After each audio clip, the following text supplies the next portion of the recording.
नमस्कार साथियों, आयुर्वेद से स्वास्थ्य में एक बार फिर से आपका स्वागत है। साथियों, आज मैं आपसे चर्चा करूंगा कि बच्चों के दांत कैसे बचाएं, बच्चों के दांतों की सुरक्षा कैसे करें। हम सभी जानते हैं कि मनुष्य पूरे जीवन काल में 2 बार दांत निकलते हैं, एक 6वें से 7वें महीने से लेकर के 6वें से 7वें साल तक, जिन्हें हम दूध के दांत या डिसीडुअस टीथ कहते हैं।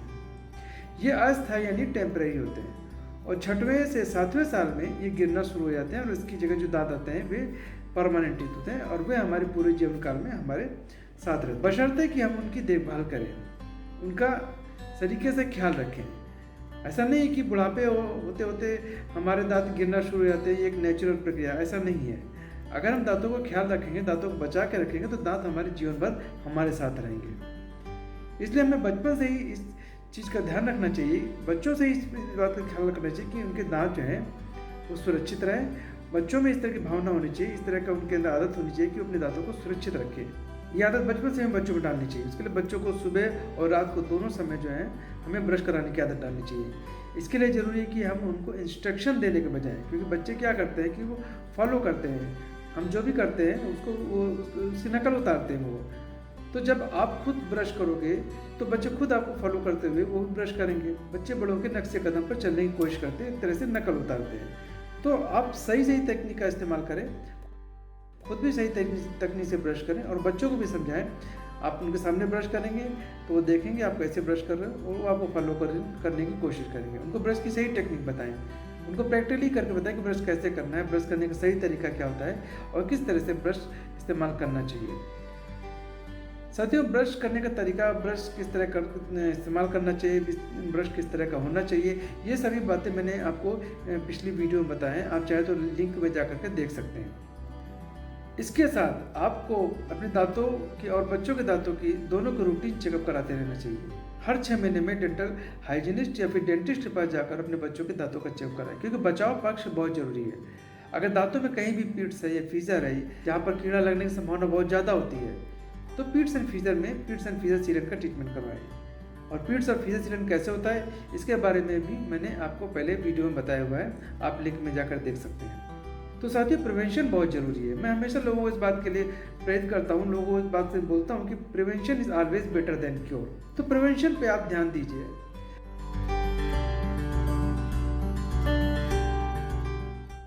अब बात आती है कि ब्रशिंग के अलावा बच्चों के दांतों और मसूड़ों को स्वस्थ रखने के लिए और क्या क्या उपाय अपनाए जा सकते हैं। तो इसके लिए मैं आपको बच्चों की डाइट पर ध्यान देने के लिए कहूँगा कि बच्चों को डाइट पर ध्यान दीजिए।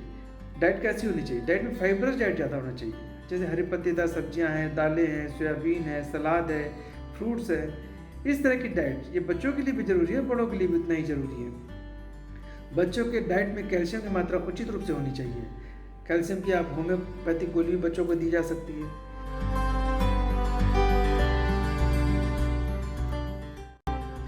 मीठा खाने के बच्चे बहुत शौकीन होते हैं, तो बच्चों को मीठा बंद नहीं करना है, उनको मीठे का एंजॉयमेंट लेने दीजिए, क्योंकि मीठा भी हमारे शरीर के लिए बहुत जरूरी है।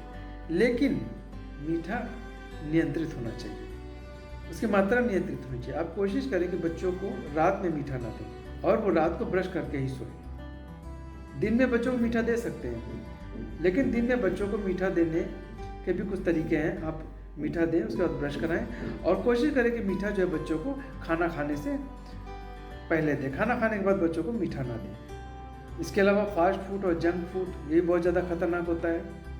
कोल्ड ड्रिंक, इन सब चीज़ों में क्या होता है, प्लाक बहुत ज़्यादा बनता है। तो प्लाक हमारे मुंह के अंदर होने वाले कीड़े और मुंह के अंदर होने पाइए की मेन वजह है। तो बच्चों को भी आपको इन सब चीज़ों से बचाना है। तो इस तरह की डाइट जिसमें कोल्ड ड्रिंक है, फास्ट फूड है, जंक फूड है, ये शरीर के लिए भी खतरनाक होता है। तो बच्चों को आप इन चीज़ों से दूर रखें।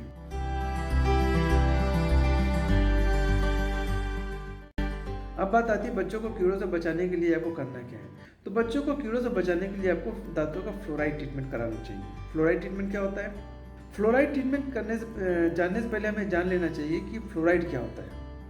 फ्लोराइड एक नेचुरल खनिज होता है जो कि आपके दांतों को मजबूत बनाता है, दांतों में लगने वाली कैविटी से बचाता है, कीड़ों से बचाता है और ये हमारे एनिमल को सपोर्ट करता है, हमारे एनिमल को मजबूत करता है और उन कीटाणुओं से हमारी रक्षा करता है जो हमारे दांतों और मसूड़ों को नुकसान पहुंचाते हैं। लेकिन फ्लोराइड की अधिक मात्रा दांतों के लिए खतरनाक भी होती है। फ्लोरोसिस होने की समस्या आ जाती है, फ्लोरोसिस होने की संभावना हो जाती है। तो फ्लोरोसिस क्या है, इस बारे में मैं आपको किसी और वीडियो में बताऊंगा। अभी मैं आपको फ्लोराइड ट्रीटमेंट के बारे में बताने जा रहा हूँ। फ्लोराइड ट्रीटमेंट दोस्तों दो तरह का होता है। एक तो वो होता है जो आप क्लिनिक में करा सकते हैं, डेंटल क्लिनिक में डेंटल हाइजीनिस्ट या डेंटिस्ट द्वारा, और दूसरा फ्लोराइड ट्रीटमेंट होता है जो आप घर पर भी कर सकते हैं। क्लिनिक में डेंटिस्ट या डेंटल हाइजीनिस्ट बच्चों के दांतों में फ्लोराइड जेल या फ्लोराइड वार्निश अप्लाई करते हैं, और जो दूसरा होता है उसमें आप घर पर खुद फ्लोराइड जेल, घर पे फ्लोराइड वार्निश नहीं, फ्लोराइड जेल अप्लाई कर सकते हैं। दोनों ही कंडीशन में बच्चों की उम्र 6 साल से कम नहीं होनी चाहिए। 6 साल से नीचे बच्चों को फ्लोराइड वार्निश या फ्लोराइड जेल की ट्रीटमेंट की आवश्यकता नहीं होती है। उनके लिए आपको ब्रशिंग पे ध्यान देना पड़ेगा और बच्चों की ओरल हाइजीन मेंटेन करनी पड़ेगी, उनके खान पान पे ध्यान देना पड़ेगा। अच्छा, अब डेंटल क्लिनिक में जो 6 साल से नीचे के बच्चों का फ्लोराइड वार्निश ट्रीटमेंट होता है वो आपको 3 से हर 6 महीने पर करवाना होता है। और 6 साल से ऊपर के बच्चों को अगर आप क्लिनिक में ट्रीटमेंट कराते हो तो उसमें क्या होता है कि 2.26% फ्लोराइड वार्निश ट्रीटमेंट जो है वो हर 3 से 6 महीने पर डेंटिस्ट या डेंटल हाइजीनिस्ट आपके बच्चों के दांतों में अप्लाई करते हैं। या फिर 1.23% फ्लोराइड जेल 4 मिनट के लिए 3 से 6 महीने पर आपके बच्चों के दांतों में अप्लाई किया जाता है।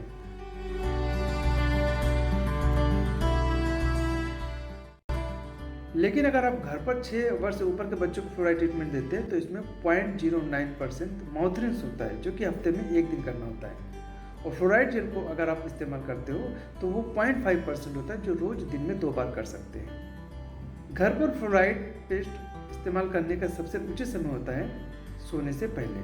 सबसे पहले आपको क्या करना है कि जो रेगुलर पेस्ट है उसका इस्तेमाल करें, और उसके इस्तेमाल करके आप दांतों में कहीं पर भी जो खाना फंसा है, प्लाग है या कुछ और चीज़ फंसी है या डेंटल फ्लॉस का इस्तेमाल करके वो सारी चीज़ें आपको दांतों और मसूड़ों के बीच से निकालनी पड़ेगी।